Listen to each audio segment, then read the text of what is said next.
আজি এই অনুষ্ঠানত উপস্থিত থাকি মই নিজকে সৌভাগ্যবান বুলি ভাবিছোঁ।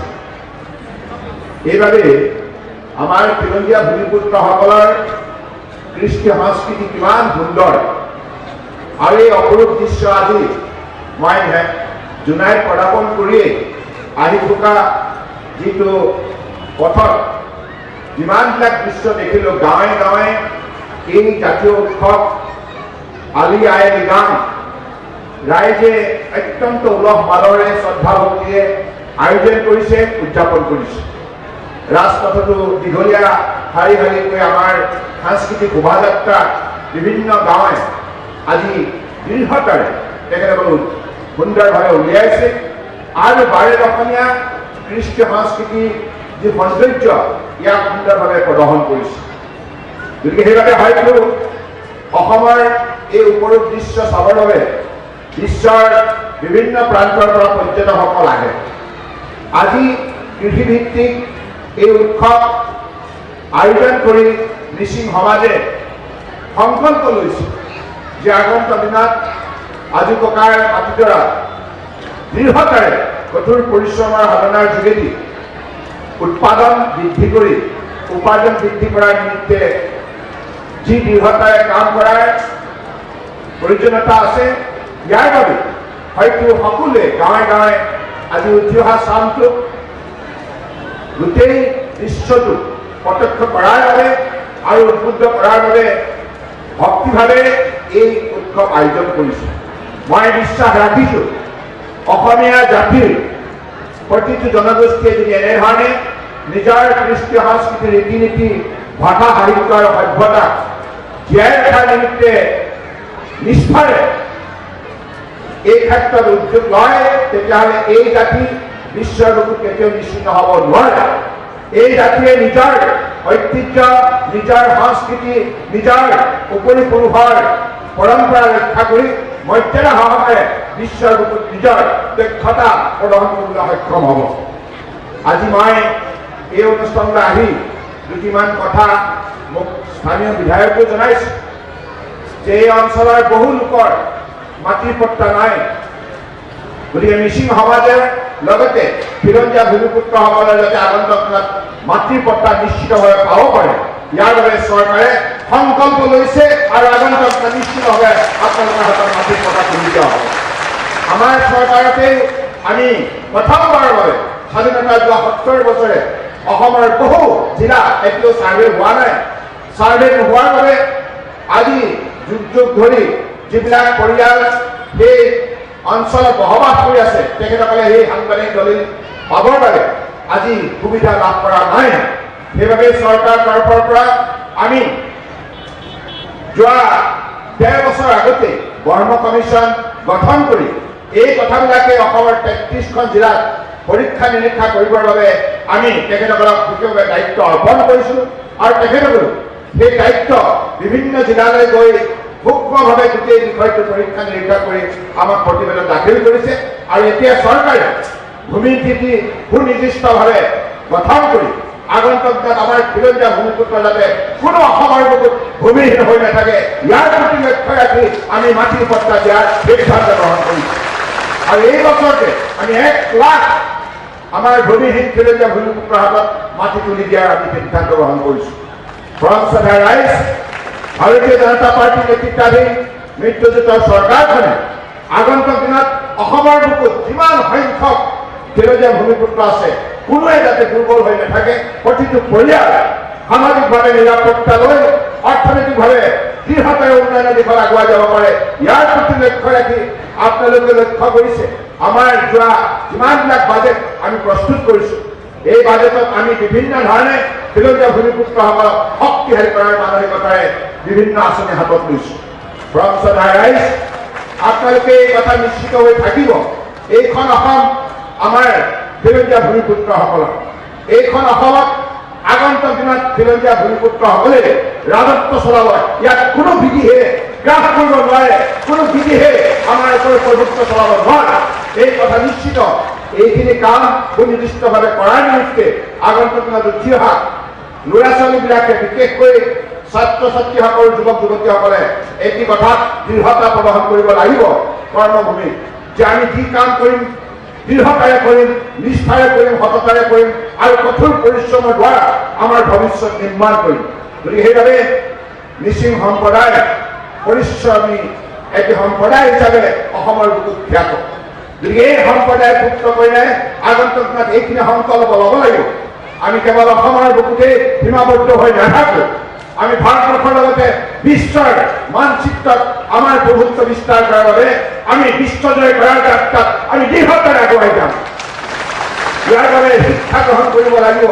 শিক্ষাৰ ক্ষেত্ৰত বিশেষভাৱে ধাউতি দিয়াৰ নিমিত্তে আমাৰ ছাত্ৰ ছাত্ৰীসকলে বিশেষ গুৰুত্ব প্ৰদান কৰিব লাগিব, যৎপৰোনাস্তি চেষ্টা চলাব লাগিব আৰু মাতৃপিতৃসকল আৰু শিক্ষক শিক্ষয়িত্ৰীসকলো উঠি অহা ছাত্ৰ ছাত্ৰীসকলক শিক্ষাৰ ক্ষেত্ৰত বিশেষভাৱে মনোযোগ দিয়াৰ নিমিত্তে উদ্বুদ্ধ কৰিব লাগিব। কাৰণ শিক্ষাৰ অবিহনে বিশ্বজয় কৰাটো সম্ভৱ নহয়, শিক্ষাৰ অবিহনে নিজৰ মাতৃভূমি ৰক্ষা কৰাটো সম্ভৱ নহয়। গতিকে সেইবাবে প্ৰতি শিক্ষাৰ যোগেদি আমি জ্ঞান আহৰণ কৰিম আৰু জ্ঞানী গুণী হৈ আমাৰ দক্ষতা বিকাশ কৰি ব্যক্তিত্ব নিৰ্মাণ কৰি আমাৰ ভৱিষ্যতৰ প্ৰভুত্ব বিস্তাৰ কৰিম। সেই লক্ষ্যৰে মই ভাবোঁ আগন্তুক দিনত মিচিং সমাজে প্ৰাণবন্ত হৈ উঠিব আৰু আপোনালোকক ঈশ্বৰে বহু কৃপা দৃষ্টি নিক্ষেপ কৰিছে, বহু কৃপা কৰিছে। কাৰণ এইখন সমাজ ইমান সুন্দৰ, আপোনালোকৰ চিন্তা চৰ্চা, আপোনালোকৰ গীত মাত, আপোনালোকৰ বিভিন্ন আমাৰ শিপিনীয়ে বোৱা বিভিন্ন ধৰণৰ বস্ত্ৰ, এইবিলাকৰ যোগেদি আপোনালোকৰ সুন্দৰ মন সুন্দৰভাৱে প্ৰতিফলন ঘটে। গতিকে সেইবাবে এই সুন্দৰ সমাজখন আৰু বিশ্বৰ বুকুত সৰ্বাংগ সুন্দৰ কৰাৰ নিমিত্তে প্ৰয়াস কৰিব লাগিব আৰু এই দায়িত্ব উঠি অহা প্ৰজন্মই ল'ব লাগিব। মাতৃপ্ৰীতিৰ প্ৰতি শ্ৰদ্ধা ভক্তি ৰাখি নিজৰ দায়িত্বখিনি নিষ্ঠাৰে পালন কৰি আমি আমাৰ জীৱনৰ বাটত দৃঢ়তাৰে অগ্ৰসৰ হৈ বৃহত্তৰ অসমীয়া জাতিটো বিশ্বৰ বুকুত শক্তিশালী ৰূপত প্ৰতিষ্ঠা কৰিব লাগিব।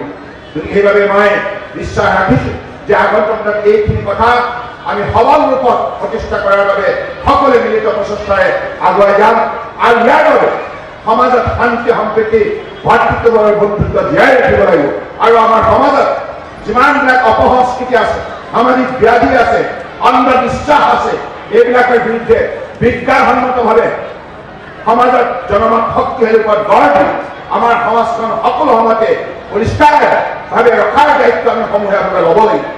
কাৰণ অসমৰ শদিয়াৰ পৰা ধুবুৰীলৈকে বৰাক ব্ৰহ্মপুত্ৰ উপত্যকাত বসবাস কৰা আমাৰ 33খন জিলাৰ বিভিন্ন জাতি জনগোষ্ঠী ভাষাভাষী ধৰ্মাৱলী লোকে একবিংশ শতিকাত বিজ্ঞানৰ প্ৰযুক্তিবিদ্যাৰ এইখন পৃথিৱীত আমি সকলোৱে প্ৰতিযোগিতাত অৱতীৰ্ণ হ'ব লাগিব আৰু প্ৰতিযোগিতাত অৱতীৰ্ণ হৈয়ে আমাৰ শ্ৰেষ্ঠতা আমি প্ৰদৰ্শন কৰিব লাগিব।